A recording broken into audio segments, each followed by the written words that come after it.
सर्व स्वामी भक्तांना माझा नमस्कार। घरात देवघराचे असल्याने घरात शांतता आणि सकारात्मक ऊर्जा राहते।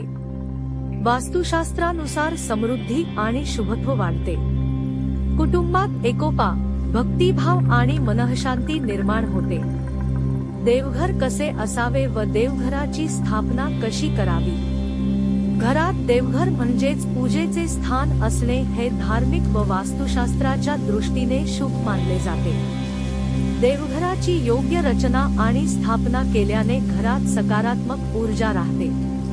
चला तर पाहूया देवघर कसे असावे आणि त्याची स्थापना कशी करावी। देवघर कोठे असावे। वास्तुशास्त्रानुसार देवघर घरात योग्य ठिकाणी ठेवणे महत्त्वाचे आहे। ईशान्य दिशा उत्तर पूर्व सर्वात उत्तम मानली जाते। देवघर घराच्या शांत स्वच्छतेच्या ठिकाणी सकारात्मक ऊर्जेच्या जागेवर असावे। पूर्व दिशा पूजेचे स्थान येथे ठेवले तरी चालते। उत्तर दिशेला पूजेचे स्थान इथे ठेवल्यास सकारात्मक ऊर्जा निर्माण होते। दक्षिण आणि पश्चिम दिशा टाळाव्यात। देवघर कसे असावे। साहित्य देवघर लाकडाचे किंवा संगमरवरी असावे।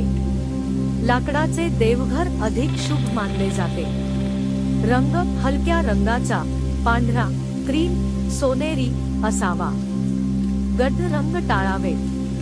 आकार देवघर चौकोनी किंवा आयताकृती असावे। त्रिकोणी किंवा गोलाकार देवघर टाळावे। दरवाजे शक्यतो देवघराला 2 दरवाजे असावेत आणि त्यावर नक्षी कोरलेली असावी। श्रीमुखी दरवाजा देवघराचे प्रवेशद्वार आतून बाहेर रुंद असावे, याला शुभ मानले जाते। मूर्ती किंवा फोटो कसे असावे। मूर्ती जास्तीत जास्त 9 इंच उंच असावी आणि 2 इंचांपेक्षा कमी नसावी। एकाच देवतेच्या अनेक मूर्ती ठेवणे टाळावे। श्री गणेश, विष्णू, लक्ष्मी, सरस्वती, राम, कृष्ण यांच्या मूर्ती पूजेसाठी चांगल्या मानल्या जातात। देवांचे फोटो किंवा मूर्ती थेट भिंतीला टेकवू नयेत, थोडी जागा सोडावी। तुटलेल्या मूर्ती किंवा फोटो काढून टाकावे। देवघरातील दिवा पूजेच्या वस्तू आणि सजावट। दिवा नेहमी पूर्व किंवा उत्तर दिशेला ठेवावा। तांब्याची किंवा पितळेची पूजेची भांडी शुभ मानली जातात। देवघरात साजसजावट मर्यादित आणि सुबक असावी। सुगंधी उदबत्त्या, कापूर आणि फुलांनी देवघर पवित्र ठेवावे। देवघराची स्थापना कशी करावी। शुद्धीकरण देवघर बसवण्याच्या आधी त्या जागेचे शुद्धीकरण गंगाजळ किंवा गोमूत्राने करावे। देवघराच्या दरवाजावर स्वस्तिक, ओम अशी शुभ चिन्हे लावल्यास सकारात्मक ऊर्जा मिळते। देवघर फूल, तोरण, रांगोळी याने सजवावे। स्थान निवड देवघर उत्तर पूर्व कोपऱ्यात असेल याची खात्री करावी। मूर्ती आणि फोटोंची स्थापना देवतांची मूर्ती किंवा फोटो व्यवस्थित मांडावे। दिव्याची दिशा दीपमाळ किंवा दिवा नेहमी पूर्वोत्तर दिशेला उजळावा। पहिली पूजा देवघराची स्थापना केल्यानंतर प्रथम गणपती पूजा आणि वास्तुशांती करावी। देवघरात कोणत्या गोष्टी टाळाव्यात। देवघर बेडरूम, बाथरूमच्या समोर किंवा जिन्याखाली ठेवू नये। देवघरात तुटलेल्या मूर्ती किंवा जुन्या, अस्पष्ट फोटो ठेवू नये।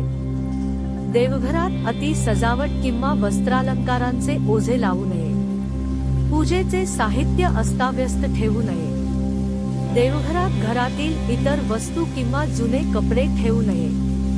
देवघराची स्वच्छता आणि देखभाल रोज सकाळी आणि संध्याकाळी दिवा लावावा। आठवड्यातून एकदा संपूर्ण देवघर पाण्याने स्वच्छ करावे। देवघर नेहमी स्वच्छ आणि सुवासिक ठेवावे। रोज उदबत्ती, धूप, दीप लावावा। पूजेचे फुले व पत्री दररोज बदलावी। नित्यनेमाने मंत्रस्मरण व पूजा करावी। देवघर हे घरातील शांती आणि सकारात्मकतेचे केंद्र असते। त्याची योग्य दिशा, रचना आणि पूजेची शुद्धता यामुळे मानसिक प्रसन्नता मिळते. तुम्ही वरील नियम पाळल्यास तुमच्या घरात शुभ परिणाम आणि समृद्धी नक्कीच येईल. आपल्याला ही माहिती आवडली असेल तर आपल्या देवभक्ती चॅनेलला एक लाईक करून सबस्क्राईब नक्की करा व बेल आयकॉन वर क्लिक करून ऑन वर क्लिक करा. जय जय श्री स्वामी समर्थ.